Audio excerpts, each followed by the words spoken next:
Good morning. Good morning, good morning from Sandakphu. The imperfect bong চ্যানেলের আরেকটা একদম নতুন ভিডিওতে তোমাদেরকে স্বাগত জানাই। এই এখন আমি দাঁড়িয়ে আছি ইন্ডিয়াতে, আর এই আমি চলে এলাম নেপালে। মজার জায়গা কিন্তু। সান্দাকফু সিরিজের আগের 3টি এপিসোডে তোমাদেরকে দেখিয়েছি আমাদের কলকাতা থেকে বাসে করে শিলিগুড়ির জার্নি এবং সেখান থেকে মানেভঞ্জন হয়ে টুমলিংয়ে একটা নাইট স্টে করে সান্দাকফু এসে পৌঁছানোর গল্প। মানেভঞ্জন থেকে সান্দাকফুর গাড়ি বুকিং এবং সিঙ্গালিলা ন্যাশনাল ফরেস্টের পারমিট বানানোর প্রসেস, কত টাকা লাগে, কি কি ডকুমেন্ট ক্যারি করতে হবে, সব ডিটেলসে দেখিয়েছি সেই ভিডিওতে। তোমরা সেই ভিডিওগুলো দেখে না থাকলে ডেসক্রিপশনে দেওয়া লিঙ্ক থেকে অবশ্যই দেখে নিও। আজকের ভিডিওতে থাকছে আমাদের সান্দাকফুতে শেরপা চ্যালেটের স্টে এবং সান্দাকফু ঘোরার ডিটেলড এক্সপিরিয়েন্স। অনেক রোমাঞ্চকর ঘটনার সম্মুখীন হয়েছিলাম আমরা সান্দাকফুতে, তো পুরো ভিডিওটা দেখার অনুরোধ রইল সবার কাছে।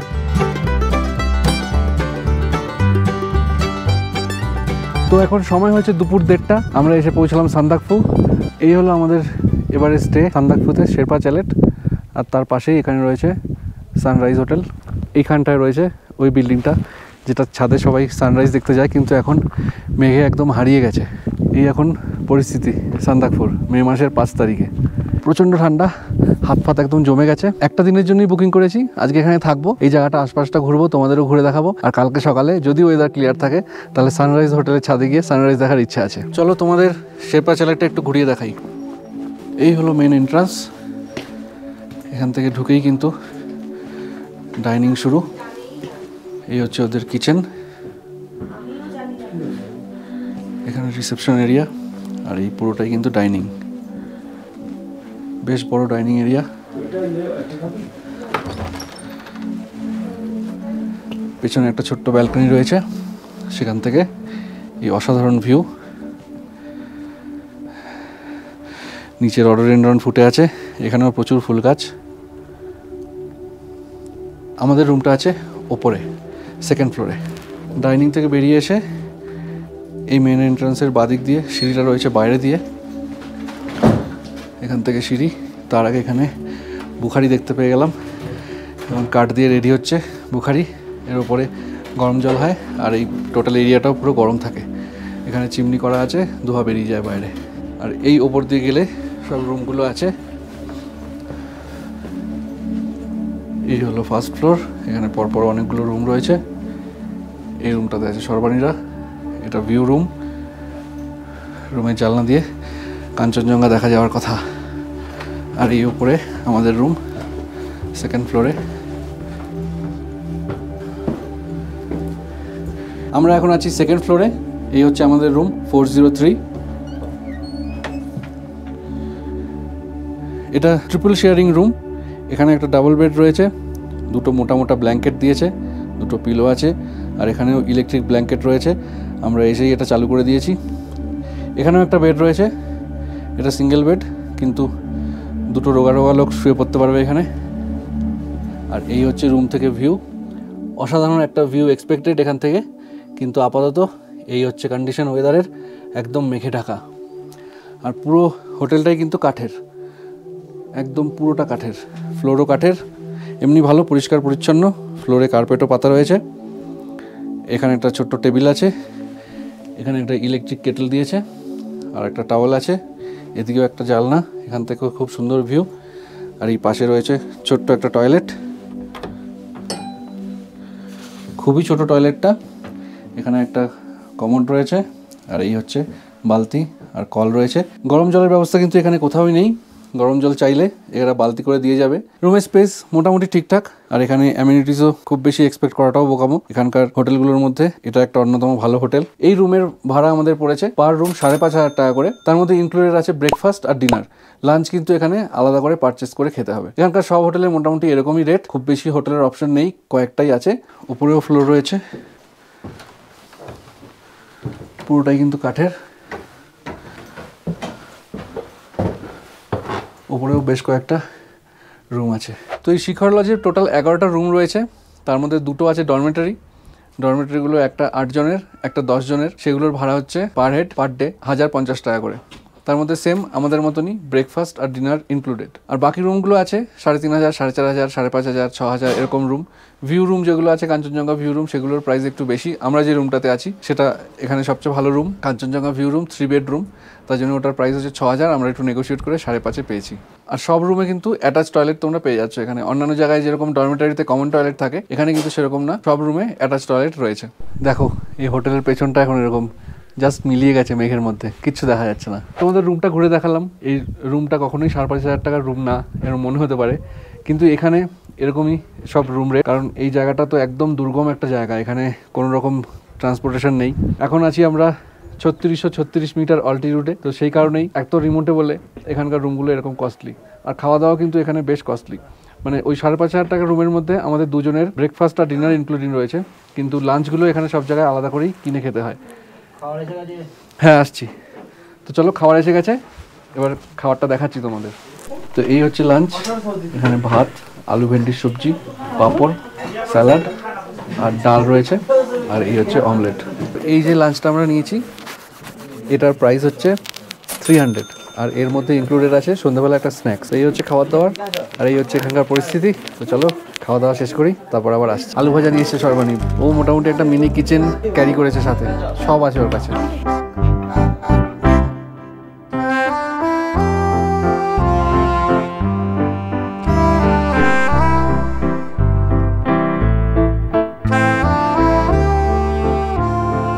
তো সময় হয়েছে দুপুর 2:45, আমাদের লাঞ্চ হয়ে গেল, কিন্তু এখনো ওয়েদার পরিষ্কার হওয়ার কোনো রকম চিহ্ন নেই, ক্রমশ মেঘ বেড়ে চলেছে।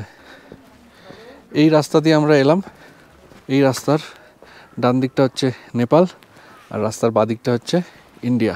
রাস্তাটা মনে হচ্ছে মেঘের দেশে হারিয়ে গেছে, প্রচণ্ড ঠান্ডা আর হাওয়া দিচ্ছে।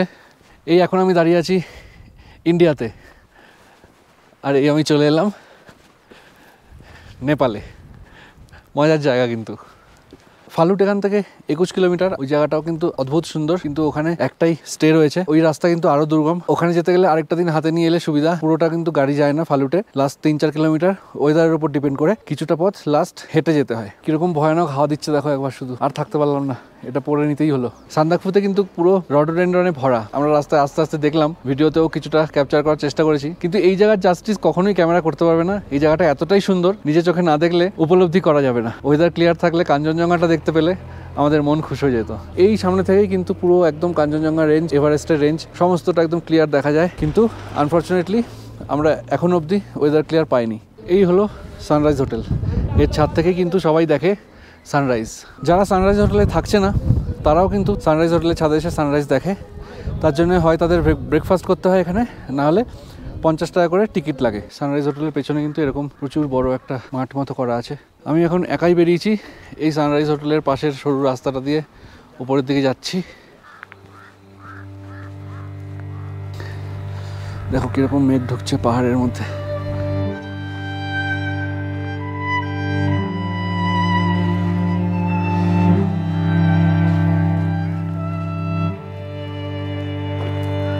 এই জায়গাটা কিন্তু এখন একদম নির্জন।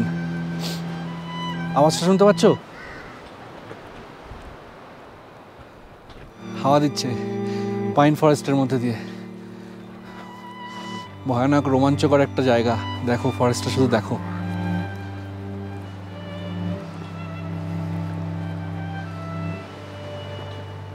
জানি না সাউন্ডটা ক্যামেরা আসছে কিনা, আমি প্রথমে ভাবছিলাম গাড়ি আসছে কোনো। সব জায়গায় ঘুরতে গিয়ে যে আমি একা একা বেরিয়ে পড়ি, এইসব জায়গাগুলো কিন্তু তনয়া কিন্তু আমাদের ভিডিওতেই দেখে। তোমরা যেরকম ভিডিওতে পুরো জিনিসটা দেখছো, তনয়া যেখানে আসে না এই পার্টগুলো তনয়া ভিডিওতেই দেখে নেয়। পুরো জঙ্গলের মধ্যে দিয়ে চলেছি আমি একা। কেউ একটা কাজকর্ম করছে, আওয়াজ হচ্ছে টুকটাক।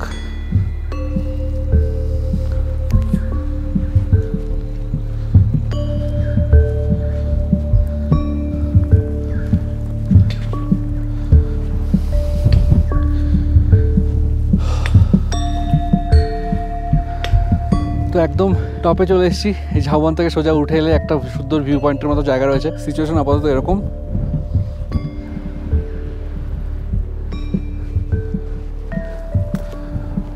অদ্ভুত লাগছে, অদ্ভুত সুন্দর লাগছে।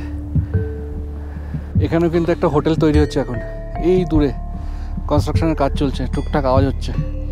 মেঘের মধ্যে হারিয়ে গেছে, আপাতত কিছুই দেখা যাচ্ছে না। ওই দিকটাতে একটা কিছু আছে, চলো দেখি যাই কি আছে ওদিকে।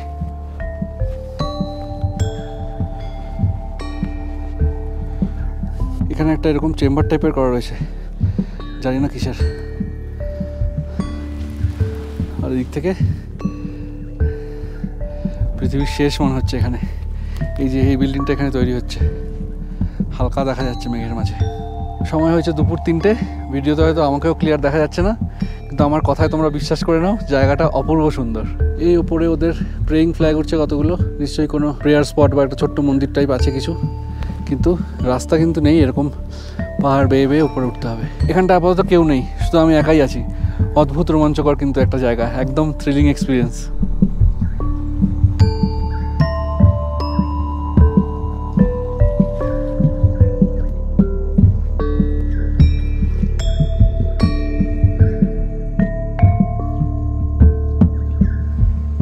কুয়াশা মেঘ মিলেমিশে কিন্তু একদম একাকার, শিশিরের মতো গাছের পাতা থেকে জল পড়ছে গায়ে। সানরাইজ হোটেল, এই হোটেলটার এত ডিমান্ড কেন এখানে? কারণ সান্দাকফুতে যে কটা হোমস্টে বা লজ আছে, এর পজিশনটা সবচেয়ে ভালো, এর সবচেয়ে টপে আছে। সান্দাকফুর সবচেয়ে ভালো কাঞ্চনজঙ্ঘা ভিউটা এই সানরাইজ হোটেলের ছাদ থেকেই কিন্তু পাওয়া যায়, সেই কারণে এই হোটেলটা এত ডিমান্ড। তাই চলতে চলতে রমেশজির সঙ্গে দেখা হয়ে গেল। রমেশজি এখানকার লোকাল গাইড, ওনার নাম্বার আমি ডিসক্রিপশনে দিয়ে দেবো। হাই कर दो रमेश जी। हेलो यार, मैं एक गाइड हूँ। मानीभंजंग से संदकपुर ऐसा फालूट का रास्ता में मैं ट्रैक करता हूँ।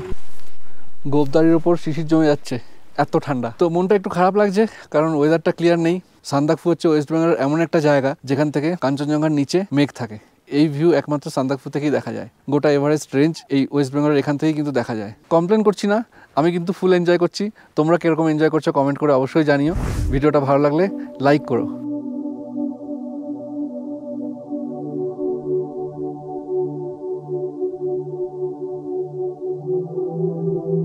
আল বলে একটা জায়গা রয়েছে এই পেছনে, যে রাস্তা দিয়ে আমি ঘুরে এলাম এই রাস্তাতেই রয়েছে। এখান থেকে মোটামুটি 1.5 কিলোমিটার মতো। ওখান থেকে খুব সুন্দর একটা সানসেট দেখা যায়। এখানে ওয়েদারের কিন্তু কোনো ঠিক নেই, মানে এই মুহূর্তে এরকম হয়ে আছে, 5 মিনিট পরে আবার চেঞ্জ হয়ে যেতে পারে।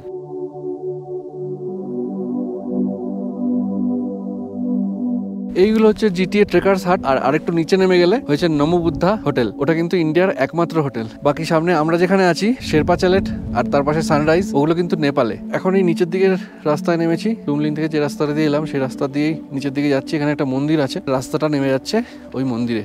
চলো দেখি মন্দিরে ঘুরে আসি। ভয়ানক রাস্তা কিন্তু, একদম পাশেই বিশাল খাদ। খুঁজে পাবো কি আদৌ মন্দির?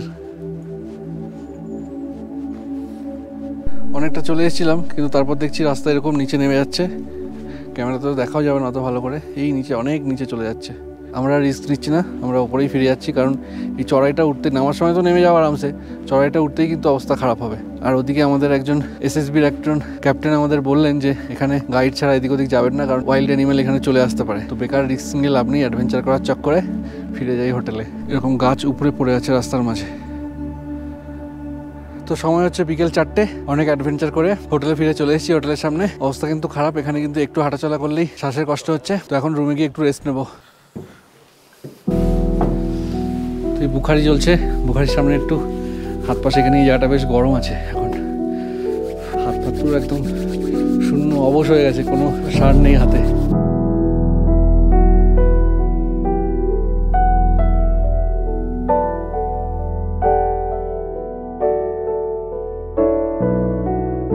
এখন সময় হয়েছে সন্ধ্যে 6:15, এখনও পুরো ক্লাউডি হয়ে আছে ওয়েদার, আর হাওয়াটা ভয়ঙ্কর দিচ্ছে, মানে সাংঘাতিক হাওয়া দিচ্ছে।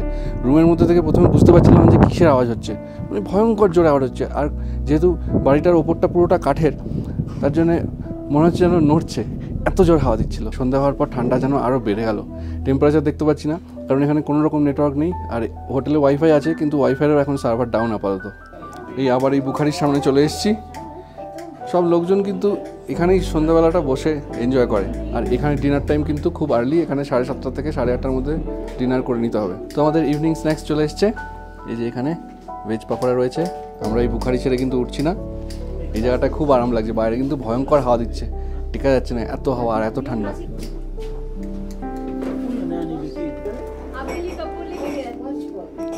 এখানে রডোডেনড্রনের ওয়াইন পাওয়া যাচ্ছে, লোকালি মেড, 50 টাকা করে 1 গ্লাস।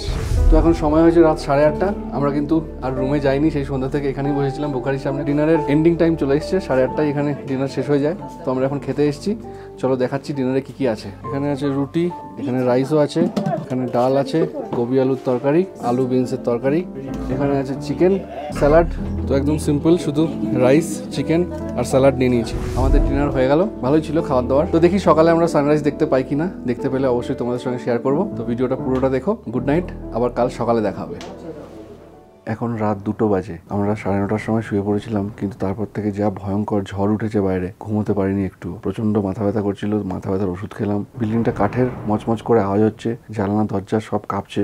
একটু সিরিয়াসই হয়ে গেছে সিচুয়েশন। এখন মনে হচ্ছে যে কত তাড়াতাড়ি এখান থেকে সুস্থ হবে, বাড়ি ফিরবো সেফলি। তো আমারও খুব শরীর খারাপ হয়ে গেছে, শ্বাসকষ্ট হচ্ছে। কর্পূর নিয়ে এসেছিলাম আমরা, কর্পূর শুকছি, কিন্তু তাও সিচুয়েশন আউট অফ কন্ট্রোল হয়ে যাচ্ছে আস্তে আস্তে। অসম্ভব জোরে ঝড় হচ্ছে বাইরে।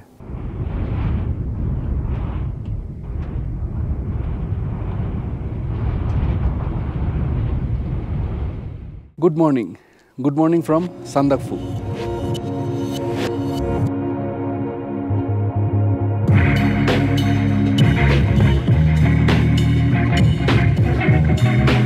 এখন সময় হয়েছে সকাল 7:30।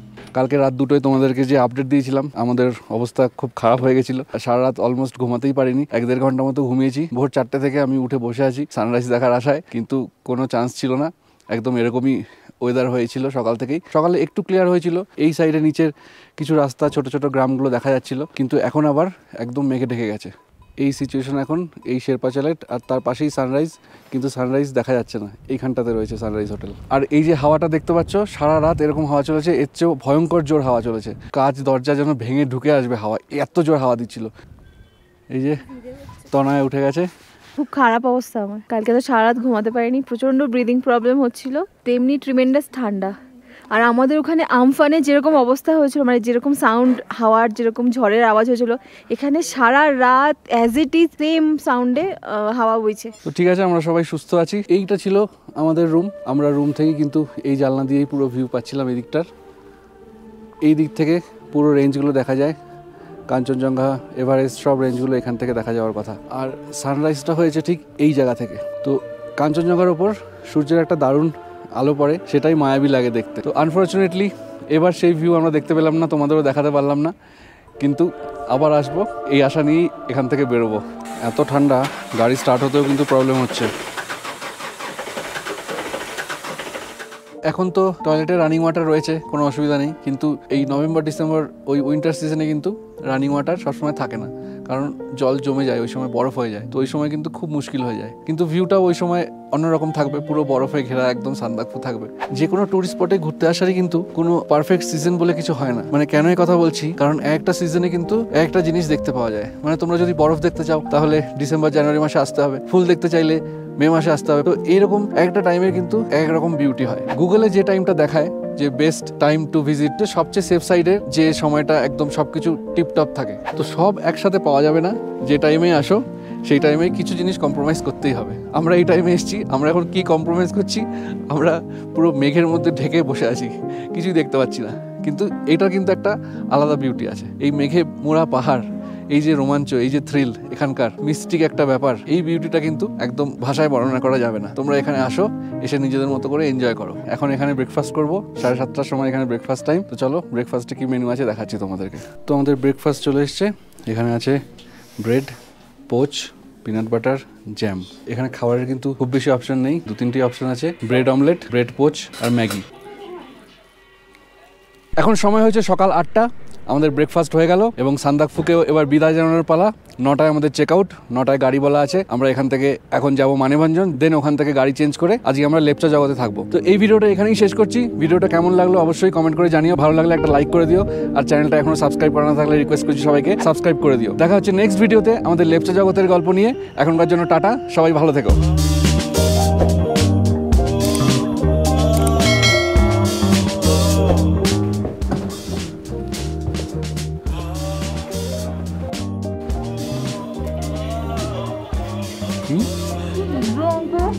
Good morning from Sandakphu. Good morning from Sandakphu জড়িয়ে যাচ্ছে। Good morning. এই করে ব্যাটারি শেষ হয়ে যাবে আজ। Good morning from sir.